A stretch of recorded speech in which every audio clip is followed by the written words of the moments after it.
প্রথম দিনের জঙ্গল সাফারিতে বাঘ দেখার সুপ্ত বাসনা সম্পূর্ণরূপে পূর্ণ না হয় দ্বিতীয় দিন ভোর ভোর আমরা বেরিয়ে পড়ি আবার জঙ্গল সাফারির উদ্দেশ্যে। তবে এবারে আর কোলা জোনে নয়, এবারে পান্না টাইগার রিজার্ভের সবচেয়ে পপুলার জোন, যেটা হলো মডলা জোন বা মডলা গেট। মডলা গেটে গিয়ে আমরা জানতে পারলাম অফলাইনে টিকিট পাওয়া যাচ্ছে, তাই ঝটফট দুটো টিকিট আমরা বুক করে ফেললাম। এর আগে অনলাইনে আমরা চেক করেছিলাম, অনলাইনে যদি কোনো রকম কোনো খালি দেখাচ্ছিল না। তবে আপনারা যদি এই পান্না টাইগার রিজার্ভে জঙ্গল সাফারি করার কথা ভাবেন, তাহলে বলবো আগে থেকেই কিন্তু অনলাইনে টিকিট বুক করে রাখবেন। অফলাইনে গিয়ে টিকিট পাওয়ার চান্সটা কিন্তু খুবই কম থাকে। ভাগ্য ভালো থাকলে পেতে পারেন, না হলে কিন্তু নাও পেতে পারেন। তো চলে এসেছি এখন আমরা পান্না টাইগার রিজার্ভের মডলা গেটে। সকালবেলা এখন 6:10-15 বাজছে। আমরা জাস্ট টিকিট বুক করলাম এখান থেকে। অনলাইনে টিকিট দেখাচ্ছিল না, কিন্তু এখানে এসে জিজ্ঞাসা করলাম, এখানে এসে বললো টিকিট রয়েছে। তো টিকিট দুজনে বুক করে নিলাম। এখানে শেয়ারিং পেয়েছি, আমাদের সাথে আরও দুজন যাচ্ছে, টোটাল 4 জন একটা গাড়িতে যাচ্ছে। টোটাল 4 জনের হিসাবে আমাদের দুজনের পড়লো 2320 টাকা। এবার যদি 6 জন যেত তাহলে আরেকটু কম পড়তো, ম্যাক্সিমাম 6 জন যেতে পারে একটা গাড়িতে। তো যাই হোক, এখন সাফারি স্টার্ট করবো আমরা। আমাদের গাড়ি অ্যালট করে দিয়েছে, গাইড অ্যালট করে দিয়েছে। এবার এই যে মেন গেটটা আছে, মেন গেট দিয়ে ঢুকবো। জিপ সাফারির যে চার্জেসটা সেটা আমি এখানে দিয়ে দিলাম। এখানে দু রকমের চার্জ রয়েছে, একটা হলো নর্মাল ডে আর স্যাটারডে সানডের রেট কিন্তু আলাদা। নর্মাল ডেতে আপনি যদি টিকিট বুক করেন অনলাইনে 410 টাকা করে দিতে হবে। স্যাটারডে সানডে যদি বুক করেন সেক্ষেত্রে 510 টাকা করে পার টিকিট বুক করতে হবে। এছাড়াও গাড়ির চার্জেসও ডিফারেন্ট রয়েছে। এই যে টোটাল গাড়ি এবং গাইডের চার্জেসটা, এটা আপনারা যদি গাড়িতে 6 জন যান সেক্ষেত্রে 6 জনের মধ্যে ভাগ হবে, অথবা যদি আপনারা 2 জন বা 4 জন যান সেই হিসাবে কিন্তু ভাগটা হবে। আপনারা চাইলে অনলাইনে দুটো টিকিটও বুক করতে পারেন, বাকি যে টিকিটগুলো বুক হবে সেগুলো আপনারা এখান থেকে এসে জানতে পেরে যাবেন, অথবা 6 জনের একসাথেও বুক করতে পারেন। তো আপনারা যদি 1 জন বা 2 জন সাফারি করেন সেক্ষেত্রে আপনারা সিঙ্গেল বা ডাবল টিকিট বা 3 জনেরও টিকিট আলাদা করে কিন্তু কাটতে পারেন। পুরো 6 জনের টিকিট কাটার কোনো রকম কোনো দরকার কিন্তু নেই এখানে। সব এক এক করে সাফারি গাড়িগুলো ঢুকছে। আমাদের গাড়ির নাম হচ্ছে 1856। এই যে গাড়ি চলে এসছে, এখন গাড়িতে আমরা উঠে পড়বো। কাউন্টার থেকে এরকম একটা রসিদ দেওয়া হবে, সেটা কিন্তু আপনাদের সঙ্গে রাখতে হবে, যেটা গেটে চেক আপ করা হবে। এর সাথে গাড়ির যে চার্জেস সেটাও দেখতে পারেন, এখানে 2500 টাকা নিয়েছে। গেটে সমস্ত রকম ডকুমেন্টস দেখিয়ে আমরা পান্না টাইগার রিজার্ভের মধ্যে এন্ট্রি নিলাম।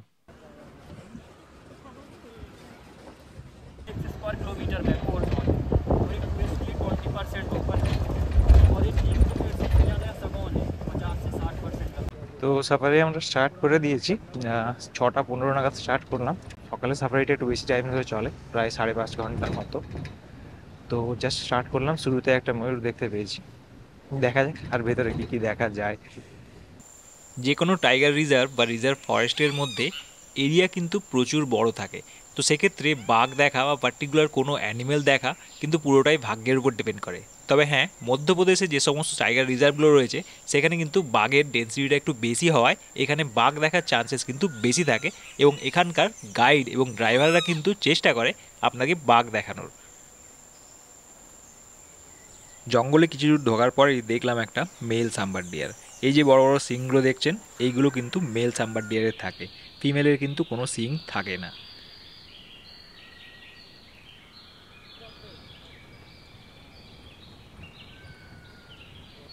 কিছু দূর গিয়ে আবার আরেকটা সাম্বার ডিয়ার চোখে পড়লো, তবে এটা ছিল ফিমেল সাম্বার ডিয়ার। দেখতেই পাচ্ছেন এর কোনো সিং কিন্তু নেই। জঙ্গলের মধ্যে জায়গায় জায়গায় দাঁড়িয়ে কিন্তু আমরা অ্যানিমেল কল শোনার চেষ্টা করছিলাম, যার থেকে বাঘের মুভমেন্টটা বোঝা যায়। কোনো রকম অ্যানিমেল কল শুনতে না পেয়ে আবার আমরা রওনা দিই। আবার রওনা দেওয়ার কিছুক্ষণের মধ্যেই আরেকটা সাম্বার ডিয়ার দেখতে পেলাম। এর থেকে বোঝা যাচ্ছে এই জঙ্গলে কিন্তু সাম্বার ডিয়ারের ডেন্সিটিটা অনেক বেশি রয়েছে, কারণ একটু দূর যাওয়ার পরে পরেই বেশ কিছু সাম্বার ডিয়ার চোখে পড়ছিল। এই অল্প সময়ের মধ্যে অনেক সাম্বার ডিয়ার দেখা সত্ত্বেও বাঘ না দেখা পর্যন্ত কিন্তু মনের আশা মিটছিল না। আবার আমরা একটা ওয়াটার বডির সামনে দাঁড়িয়ে পড়ি। বাঘ কিন্তু প্রায়শই এই ওয়াটার বডিজের আশেপাশেও দেখা যায়, তাই এই জলের জায়গায় আমরা বেশ কিছুক্ষণ নজরদারি চালালাম, কিন্তু তাও বাঘের দেখা মিলল না।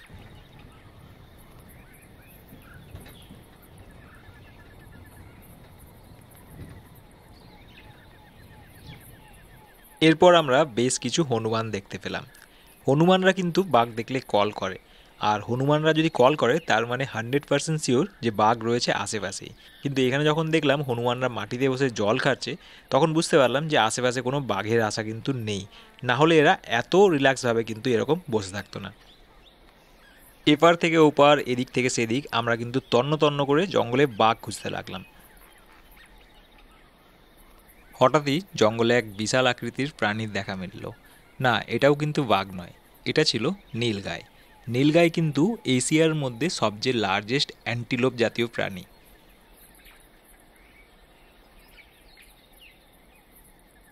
আরও কিছু দূর এগিয়ে দেখতে পেলাম প্রচুর পরিমাণ স্পটেড ডিয়ার।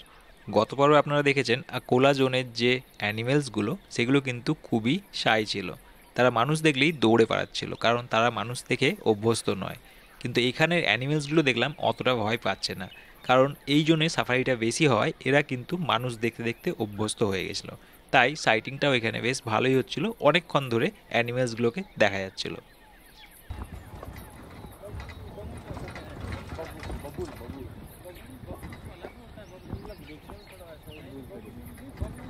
এরপর আবার দেখা মিলল একটা ফ্যালকনের। বেশ কিছুক্ষণ ধরে গাছের ডালে বসে নানা রকমভাবে পোজ দিতে থাকলো, তবে এখনো পর্যন্ত বাঘের কোনো খবর বা বাঘের দেখা মেলেনি। প্রায় এক প্রকার হতাশ হয়ে যাচ্ছিলাম, কারণ অর্ধেক টাইম প্রায় পেরিয়ে গেছিল আর বাঘ দেখার আশা আস্তে আস্তে ক্ষীণ হয়ে আসছিল। এই যে নদীটা দেখতে পাচ্ছেন এটা হলো কেন নদী। এই কেন নদী পান্না টাইগার রিজার্ভের ভেতর দিয়ে বয়ে চলেছে। এখন মাঝখানে একটা জায়গার মধ্যে এখানে গাড়িটা দাঁড়ালো।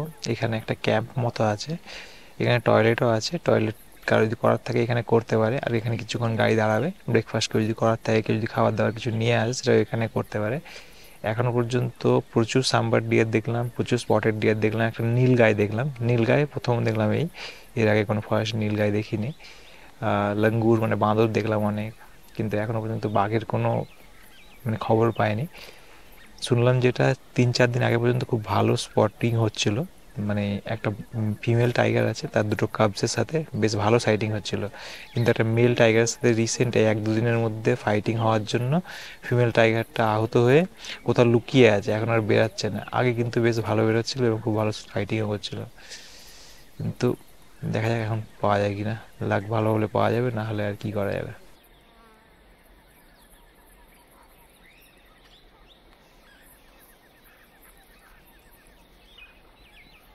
মাঝে কিছুক্ষণের ব্রেক নিয়ে আমরা চলে গেলাম জঙ্গলের মধ্যে একটা স্পেশাল জায়গায়। এই জায়গাটা সিনিক বিউটি দেখার জন্যও কিন্তু প্রচুর লোকে আসে, তাছাড়াও এই জায়গাটাকে কিন্তু ভালচার পয়েন্ট বলা হয়। শীতকালের সময় প্রচুর ভালচার নাকি এইখানে দেখা যায়। তো এখন আমরা যে জায়গাটাতে এসেছি এটা হলো ভালচার পয়েন্ট। এখানে ভালচার্স দেখা যায়, তবে এখন বোধহয় দেখা যাচ্ছে না। যাই আগেটা গিয়ে দেখা যাক। প্রথমে গিয়ে এই জায়গার সিনিক বিউটি দেখে মুগ্ধ হয়ে গেছিলাম। প্রথমে ভেবেছিলাম হয়তো ভালচার্স দেখা যাচ্ছে না, তাই এমনি নর্মাল জায়গাটার সিনিক বিউটি ক্যাপচার করছিলাম। কিন্তু পরে দেখতে পারলাম দুটো ভালচার্স এখানে বসে রয়েছে, আর এই দেখতে পাচ্ছেন দুটো ভালচার কিন্তু দেখা যাচ্ছে। শীতকালের সময় আরও ভালচার্স নাকি এইখানে দেখা যায়। এই প্রথম আমার লাইফে ভালচার বা শকুন দেখলাম। ভালচার দেখতে দেখতে হঠাৎই শুনতে পেলাম একটা সাম্বার ডিয়ারের কল। সঙ্গে সঙ্গে গাড়ি ঘুরিয়ে আমরা সেই দিকে দৌড়ালাম। দেখতে পেলাম আমাদের আগেও বেশ কিছু গাড়ি সেই একই জায়গাতে এসে পৌঁছেছে, এরাও সাম্বার ডিয়ারের কল শুনতে পেয়েছে। কিন্তু বেশ কিছুক্ষণ অপেক্ষা করার পরেও বাঘের কোনো দেখা পায়নি, আর দ্বিতীয়বার সেই কলটাও আসেনি। বরং দুটো সাম্বার ডিয়ার কিন্তু এই জায়গাতে ছিল, হয়তো অন্য কোনো কিছুতে ভয় পেয়ে এরা কল করছিল। এই পর্যন্ত সাফারিতে শুধুমাত্র সাম্বার ডিয়ারই নজরে পড়েছিল, এছাড়া অন্য কোনো অ্যানিমেলস নজরে পড়েনি। এরপরে আমরা একটা জলের জায়গায় এসে পৌঁছাই। এই জায়গাতে নাকি 2 দিন আগে পর্যন্ত টাইগার সাইটিং হয়েছে। বাঘিনী তার বাচ্চাদেরকে নিয়ে এই জলের আশেপাশেই নাকি বসেছিল, খুব সুন্দর সাইটিং লোকে করেছে। কিন্তু আমরা বাঘের দেখা পাইনি, বরং একটা কুমির দেখলাম রোদ পোহাচ্ছে বসে। এইসব দেখতে দেখতেই আমাদের মর্নিং সাফারির টাইম শেষ হয়ে গেল, আর আমরা ফিরে চললাম মেইন গেটের দিকে। গতকাল বিকেলের সাফারিতেও আমরা বাঘ দেখতে পাইনি, আর আজকেও বাঘ দেখতে পাইনি। এরপরে বাঘ দেখার জেদটা যেন আরও বেশি করে চেপে গেছিলো, তাই ঠিক করলাম বিকেলের সাফারি আবার করব। মাডলা গেটের একদম পাশেই রয়েছে মধ্যপ্রদেশ ট্যুরিজমের জঙ্গল ক্যাম্প। আমরা রুমের খোঁজে যদিও এখানে গিয়েছিলাম, কিন্তু ফাঁকা রুম না থাকার জন্য এখানে আমরা থাকতে পারিনি। বরং একটু দূর এগিয়েই আমরা আরেকটা হোমস্টে পেয়েছিলাম, যেটা কিন্তু খুবই ভালো এবং খুব অল্প রেটেই আমরা পেয়েছি। এই জঙ্গল ক্যাম্পের রুম ট্যারিফ 5,000 প্লাস জিএসটি, এর মধ্যে ব্রেকফাস্টও ইনক্লুডেড। আপনারা অনলাইন থেকে এই মধ্যপ্রদেশ ট্যুরিজমের জঙ্গল ক্যাম্প বুক করতে পারেন। আমরা স্টে করেছিলাম কৃষ্ণা হোমস্টেতে, যেটা জঙ্গল ক্যাম্পের থেকে মাত্র 200-300 মিটারের ডিস্টেন্সেই রয়েছে। চলুন আপনাদের একটা রুম ট্যুর করিয়ে দিই। তো এই হলো আমাদের পান্না মাডলা ক্যাম্পের এখানে, মাডলা গেটের এখানে রুমটা। এই হলো ডাবল বেড রুম। এটা একটা হোমস্টে, অ্যাকচুয়ালি কৃষ্ণা হোমস্টে নাম দিয়ে, কোনো হোটেলের থেকে কম নয় যদিও বলবো। খুব সুন্দর রুমটা, একদম নিউ কনস্ট্রাকশন। ডাবল বেড একটা রয়েছে, দু সাইডে দুটো সাইড টেবিল রয়েছে, দুটো বড় বড় উইন্ডো রয়েছে। এখানে একটা ওয়ার্ড্রোব, টেবিল, টিভি, একটা সাইড টেবিল, এখানে টেবিল রয়েছে, ওয়ার্কিং টেবিল।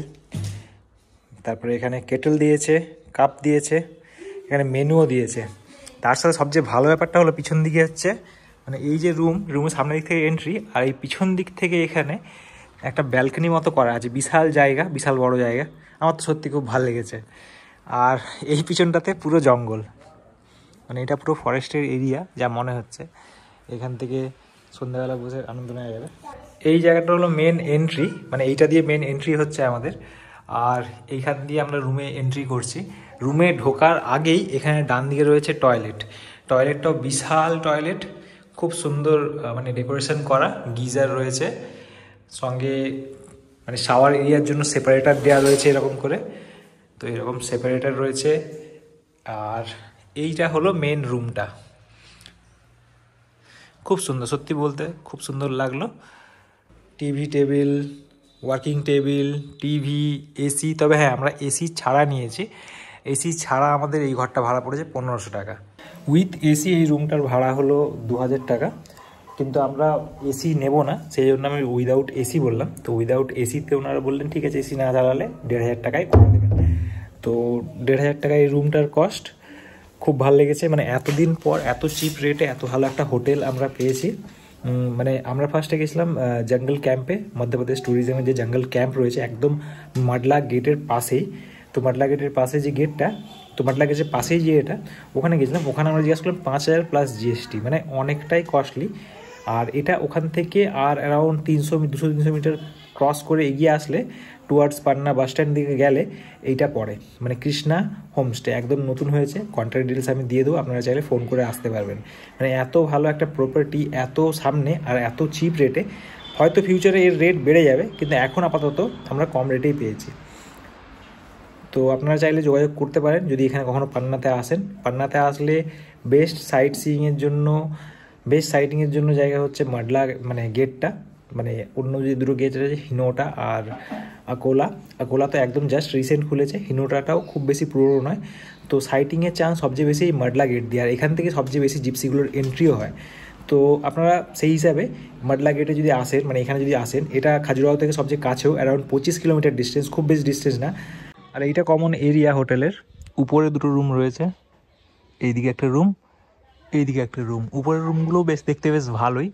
উপরের রুমগুলোর ট্যারিফ জানা হয়নি, মেবি একটু বেশি হতে পারে, কারণ ওগুলোর মানে ডেকোরেশনটা একটু ভালো।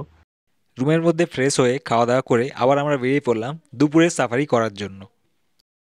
দুপুর 2:30 বাজে হোটেল থেকে লাঞ্চ করে আমরা বেরিয়ে পড়েছি আজকের দিনের সেকেন্ড সাফারি করার উদ্দেশ্যে। এখান থেকে হেঁটে 5-7 মিনিট লাগবে মেন মাডলা গেট পর্যন্ত যেতে। তো মাডলা গেটে গিয়ে টিকিট বুক করতে হবে, তাড়াতাড়ি যাচ্ছি সেই জন্য গিয়ে টিকিট বুক করব, দিয়ে আজকে সাফারি স্টার্ট করব। সাফারি টাইম স্টার্ট হয় 3টা থেকে সন্ধ্যা 6টা পর্যন্ত। তো চলুন যাওয়া যাক। 2:57 বাজে আমাদের জিপ অ্যালট করে দিয়েছে। আর জাস্ট গেটের কাছে গাড়ির লাইনগুলো দেখুন, মানে কতগুলো পরপর লাইন দিয়ে সারিতে, মানে জিপসি গাড়ি যাওয়ার জন্য, মানে ভেতরে যাওয়ার জন্য রেডি হচ্ছে। আমরা এই পাশে রেডি হচ্ছি, আমাদের পিছনে বেশ কয়েকটা গাড়ি আছে। এক্ষুনি মানে এন্ট্রি হবে, জিপ সাফারি শুরু হবে।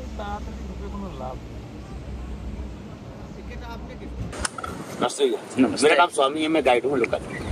यहाँ से स्टार्ट होगा अपना पार्क, ठीक है। जैसे अंदर जाएंगे वाटर बॉडी के पास, नदी साइड है, काफी सारे टीचर वगैरह।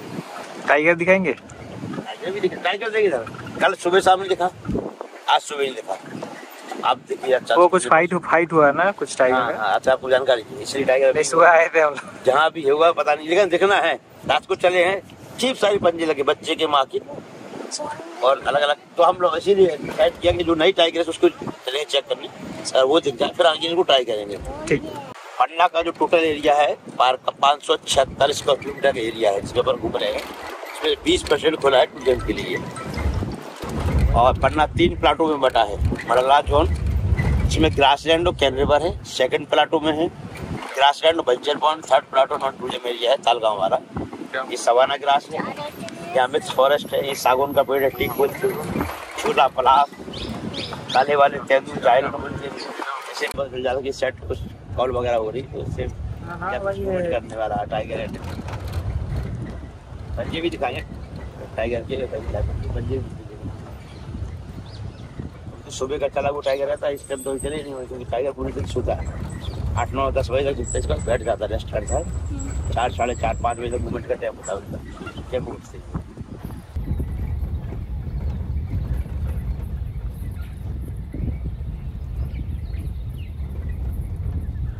জঙ্গলে কিছু দূর ঢোকার পরেই দেখলাম বেশ কিছু স্পটেড ডিয়ার আপন মনে ঘাস খেতে ব্যস্ত রয়েছে।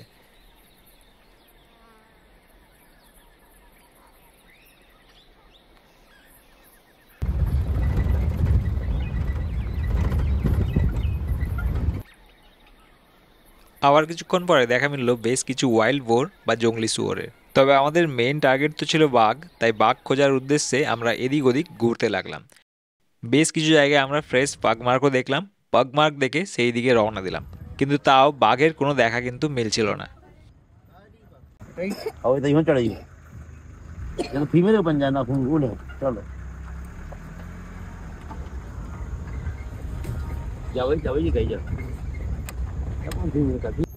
আমাদের এইবারের গাইড দাদা কিন্তু খুব মনে প্রাণে চেষ্টা করছিল যাতে আমরা বাঘ দেখতে পাই, তাই তার জন্য প্রচুর চেষ্টা করছিল।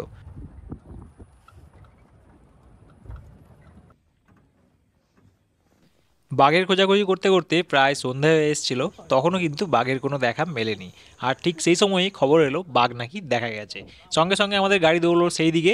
আমাদের আগেও আরও 3-4টা গাড়ি দেখলাম রুদ্রর সাথে দৌড়াচ্ছে সেই দিকে যেখানে বাঘ দেখা গেছে।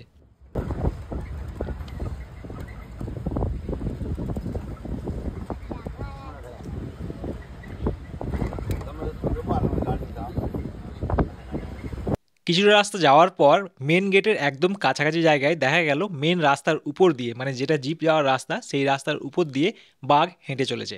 এটা সেই বাঘিনীটাই যার 4টে বাচ্চা রয়েছে এবং যার 2 দিন আগে আহত হওয়ার খবর পাওয়া গিয়েছিল। কিন্তু এখানে বাচ্চাগুলোকে দেখা যায়নি, শুধু বাঘিনীকেই দেখা গেল রাস্তার উপর দিয়ে হেঁটে চলেছে। বেশ কিছুক্ষণ ধরে সে রাস্তার উপর দিয়ে একদম হেঁটে হেঁটে চললো এবং তার কিছুক্ষণ পরে জঙ্গলের মধ্যে সে ঢুকে গেল।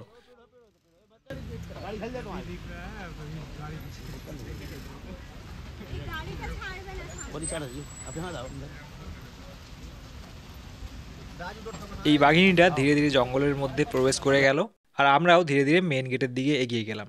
যেহেতু প্রায় সন্ধ্যা হয়ে এসেছিল তাই 90% চান্স রয়েছে বাঘটা এখান থেকে আর বেশি আগে যাবে না বা এখান থেকে মুভমেন্ট আর করবে না। সকালের আলো ফোটার পর, মানে অ্যারাউন্ড 6টা সাড়ে 6টার পরই এর মুভমেন্ট স্টার্ট হবে। তো কালকে যদি সাফারি করা যায় সেক্ষেত্রে বাঘ দেখার চান্স কিন্তু 90 to 95% রয়েছে। তাই আমরা ঠিক করলাম আগামীকালের সাফারিও আমরা করব। আমরা এইমাত্র জাস্ট সাফারি থেকে ফিরলাম, ইভিনিং সাফারি করে, মানে প্রথমের দিকে তো সেরকম খুব একটা ভালো সাইটিং হচ্ছিল না, ওই মানে অ্যাজ ইউজুয়াল যেরকম নর্মাল সাইটিং হয় আর কি। প্রচুর মানে স্পটেড ডিয়ার, প্রচুর সাম্বার ডিয়ার, প্রচুর ওয়াইল্ড বোর, এগুলো দেখছিলামই, কিন্তু এগুলো দেখে মনে শান্তি যেন আসছিল না। টাইগার যতক্ষণ না দেখতে পাচ্ছিলাম ততক্ষণ শান্তি আসছিল না। কালকে সাফারিতেও লেপার্ড দেখেছি, সকালে সাফারিতে সেরকম কিছুই দেখতে পাইনি, খালি ওই নীলগায়ে নতুন দেখেছি, সেটা একটু ভালো লাগলো, কিন্তু টাইগার তো দেখতে পাইনি। যাই হোক, সন্ধ্যাবেলাও প্রায় শেষের বেলা হয়ে গেছিলো, মানে প্রায় 5:30 বাজে অ্যারাউন্ড। তখন ভাবলাম যে আর তো দেখা যাবে না, এবার ফিরে যেতে হবে। আস্তে আস্তে গাড়ি এগাচ্ছিল, হঠাৎ খবর এলো টাইগার দেখা গেছে এবং সব গাড়ি একদিকে দৌড়ালো। লাস্টে একদম অন্ধকার হয়ে গেছে, 5:45 প্রায় বাজে। মানে ড্রাইভার জাস্ট লাস্ট দেখলো, বললো যে আর 13 মিনিট আছে, 13 মিনিটের মধ্যে বেরাতে হবে। আর ঠিক সেই মোমেন্টেই ফোনটা আসলো আর কি। গিয়ে দেখলাম বাঘটা পুরো একদম রাস্তার উপর দিয়ে হাঁটছে। ভিডিও ফুটেজ তো আপনারা দেখেছেনই, এর আগে দিয়ে দিয়েছি। রাস্তার উপর দিয়ে হাঁটছে, কিন্তু এতটাই লো লাইট হওয়ার জন্য মানে খুব ভালো করে ফুটেজটা নিতে পারলাম না, ফটো সেরকম তুলতে পারিনি। কিন্তু চোখে দেখে যে মনে শান্তিটা হলো, মানে সেটা বলে বোঝানোর মতো নয়। মানে এত কিছু দেখেছি কিন্তু বাঘ না দেখে যেন কোথাও মনে শান্তিটা আসছিল না। তাই লাস্ট ফাইনালি সন্ধ্যাবেলা বাঘ দেখে খুব ভালো লাগলো। আর অন্যান্য অনেক অ্যানিমেল তো দেখেছি বললামই। যাই হোক, এখানে মানে পাটনাতে এসে প্রথম তো ভাবছিলাম যে কিছুই দেখতে পেলাম না, সেরকম ভালো সাফারি হলো না, অতটা ভালো লাগলো না। কিন্তু তারপর দেখলাম যখন বাঘটা দেখলাম সত্যি খুব ভালো লাগলো। এখানেও ভালো টাইগার সাইটিং হয়, কিন্তু ওই লাক বাই চান্স, মানে লাকের ব্যাপার। এখানেও 3-4 দিন আগে পর্যন্ত খুব ভালো সাইটিং হয়েছে, মানে বাঘিনী তার কাবসদেরকে নিয়ে জলের সামনে বসছিল, এরকমও সাইটিং হয়েছে। কিন্তু এই লাস্ট 2 দিন ধরে সাইটিং ভালো হচ্ছিল না। আজকে যাই হোক ফাইনালি সাইটিং হয়েছে টাইগারের। মোটামুটি যারা গেছিলো তারাও অনেকে খুশি। এবার সবাই দেখতে পায়নি, মোটামুটি 10-12 জন যে জিপসিতে গেছিলো তারা গিয়ে দেখতে পেয়েছে, আর বাকি মোটামুটি টোটাল 30টা মতো জিপসি যায়। লাস্টের দিকে যারা ছিল, মানে 15-16টা জিপসি হয়তো লাস্টের দিকে দেখতে পায়নি। আর সাফারি করে আমরা জাস্ট রুমে ফিরেছি। রুমে ফিরে আমাদের পিছনটা দেখেছিলাম না যে জঙ্গল আছে, ফেন্সিং করা জঙ্গল। রুমে ফিরে ভাবলাম দেখি বাইরেটা দেখি। সুকল্প বলছে বাইরেটা দেখবে আসো কীরকম লাগছে। বাইরেটা জাস্ট গিয়েছি আর ধরাম করে কিছু একটা আওয়াজ হলো, মানে আওয়াজ মানে কোনো একটা অ্যানিমেলের আওয়াজ, মানে কোনো হিংস্র জন্তু জানোয়ারের যেরকম আওয়াজ হয় সেরকমই আওয়াজ। আমরা তাড়াহুড়ো করে দরজা বন্ধ করে গুটিয়ে গুটিয়ে ঘরে আবার জানলা খুললাম, কিন্তু জানলা খুলে আর কোনো আওয়াজ পেলাম না। যতদূর সম্ভবত মানে বিয়ার হতে পারে, স্লথ বিয়ার, মানে কালো যে ধরনের ভাল্লুকগুলো হয় সেই ভাল্লুক হতে পারে, অথবা ওয়াইল্ড বোরও হতে পারে। এই দুটোর মধ্যেই আমার মনে হলো মানে এরকমই আওয়াজ। টাইগারের মতো মনে হলো না, হলেও হতে পারে, যেহেতু টাইগারটা আমরা একদম মানে গেটের কাছাকাছি জায়গায় দেখেছিলাম, তো হলেও হতে পারে টাইগারটা হয়তো এইদিকে চলে এসেছে কোনো কারণে। মোটামুটি এত কাছে যে অ্যানিমেল চলে আসবে আর এরকম একটা এক্সপিরিয়েন্স হবে সেটা ভাবতেও পারিনি। মানে এই হোটেলটাতে সত্যি লাস্টের দিনে এসে ভাল লাগছে। মানে অল্প টাকায় ভালো বাজেট হোটেল পেয়েছি। খাওয়া দাওয়া এখানে খুব সুন্দর। দুপুরবেলা যে খাওয়া দাওয়া করলাম ভিডিওটা আমি করতে পারিনি কারণ মোবাইলটা কাছে নিয়ে যায়নি। খাওয়া দাওয়াটা খুব সুন্দর, একদম হালকা, মানে একদম বেশি রিচ না, ঝাল কম, ঝাল মশলা দিয়ে তরকারি, খুব ভালো লাগলো। মোটামুটি অনেকদিন পরে এই যে ট্যুর করছি আমরা, 5-6 দিনের ট্যুর প্রায়, লাস্টের দিনে এসে আমরা সব ভালো হোটেল, ভালো খাবার সবই ভালো পাচ্ছি। যাই হোক, কথাই বলে শেষ বলা যায়, সব ভালো। তো আমাদের লাস্টের দিকে সব শেষ, মানে শেষটা ভালো হচ্ছে, তো গোটা ট্যুরটাই ভালো বলতে হবে। যাই হোক, কালকে সকালে আরেকটা আমরা সাফারি করবো ভাবছি, ফাইনাল সাফারি। তারপর আমরা এখান থেকে বেরিয়ে যাবো হাওড়ার উদ্দেশ্যে। এখান থেকে ব্রেক জার্নি করে যেতে হবে, ডাইরেক্ট কোনো অপশন নেই। এখান থেকে আইদার খাজুরাও থেকে যেতে হবে আমাদের প্রয়াগরাজ, মানে এলাহাবাদ থেকে আবার হাওড়া, অথবা এখান থেকে আমাদের যেতে হবে জব্বলপুর বা কাটনি, সেখান থেকে আমাদেরকে ট্রেনে করে হাওড়া যেতে হবে। দেখি কোনটা মানে ট্রেন পায় আর কি, সেই ট্রেন অনুযায়ী আমরা কিন্তু যাব। এটা হলো এই হোমস্টেটার ডাইনিং হল। এখানে লাঞ্চ, ডিনার এবং ব্রেকফাস্ট সার্ভ করা হয়। আর রাতের ডিনারে আমরা নিয়েছিলাম মিক্স ভেজ, ডাল, ভাত আর তার সাথে ডিম ভাজা। পরের দিন সকালে সাফারিতে ঢুকেই আমাদের গাড়ি সেই দিকে দৌড়ে চললো যেখানে কাল রাত্রেবেলা বাঘ দেখা গেছিলো। কারণ খবর এসছে সেই জায়গাতে বাঘ এখনও রয়েছে এবং বাঘের সাইটিং হচ্ছে। আর সেই জায়গায় পৌঁছে যে অভূতপূর্ব এক্সপিরিয়েন্স হলো সেটা আপনাদের সাথে ভাগ করে নিয়ে চলুন। আমরা জায়গায় পৌঁছে দেখলাম আরও অনেক জিপ দাঁড়িয়ে আছে, আর জানতে পারলাম কিছুক্ষণ আগে পর্যন্ত নাকি বাঘ আশেপাশে ঘোরাঘুরি করছিল, এই জাস্ট জঙ্গলের মধ্যে আবার ঢুকে গেছে। ভাবলাম হয়তো আর দেখা মিলবে না, কিন্তু পরক্ষণেই দেখলাম জঙ্গল থেকে আবার সেই মা বাঘটা একা একা হেঁটে বেড়াচ্ছে। আর কিছুক্ষণ পরে সে আবার রাস্তা ক্রসিংও করলো। এই বাঘটার নাম হলো T151, যার 4টে বাচ্চা রয়েছে। রোড ক্রস করে বাঘটা আবার জঙ্গলের ভিতরে ঢুকে গেছিলো এবং তারপরে কিছুক্ষণের আবার অপেক্ষার পরে দেখলাম সে আবার বেরিয়ে আসছে এবং এইবারে একা নয়, সঙ্গে তার বাচ্চাগুলোকেও নিয়ে আসছে। দেখলাম আস্তে আস্তে 4টা বাঘের বাচ্চা বেরিয়ে এলো এবং সেগুলো ছোটোখাটো কুকুরের বাচ্চার মতো বাচ্চা নয়, সেগুলো রীতিমতো বড়, এক একটা লেপার্ড যেরকম সাইজ হয় সেই রকম সাইজের বাঘের বাচ্চা। বাঘিনী আর তার 4টা বাচ্চা মিলে টোটাল 5টা বাঘ যখন জঙ্গল থেকে আস্তে আস্তে বেরিয়ে এলো তখন মানে উত্তেজনার শেষ নেই, মানে কি বলবো বলে মানে ভাষায় প্রকাশ করতে পারছি না। আর সেই জন্য মানে হাতে ক্যামেরা স্টিলভাবে ধরে রাখতে পারছিলাম না। আপনারা দেখতেই পারছেন ভিডিও বেশ শেকি হয়েছে। এই পরের যে ভিডিও ফুটেজটা দেখছেন এটা কিন্তু মোবাইলে তোলা ভিডিও ফুটেজ। আর এই যে বাঘগুলো এখন পাশ দিয়ে ক্রস করে যাচ্ছে দেখতে পাচ্ছেন, হার্ডলি আমাদের জিপ থেকে 7-8 ফুটের ডিস্টেন্স, মানে বুঝতেই পারছেন বাঘ যদি একবার ঝাঁপ মারে আমাদের ঘাড়ে এসে একবারে পড়বে। কিন্তু দেখলাম বাঘগুলো শান্তভাবেই বেশ আস্তে আস্তে চলে গেল এবং কিছু দূর এগানোর পর দুটো জিপের মাঝে ফাঁকা রাস্তা দেখে সেই রাস্তা দিয়ে তারা আবার রোড ক্রস করে রাস্তার উল্টো দিকে জঙ্গলে চলে গেল।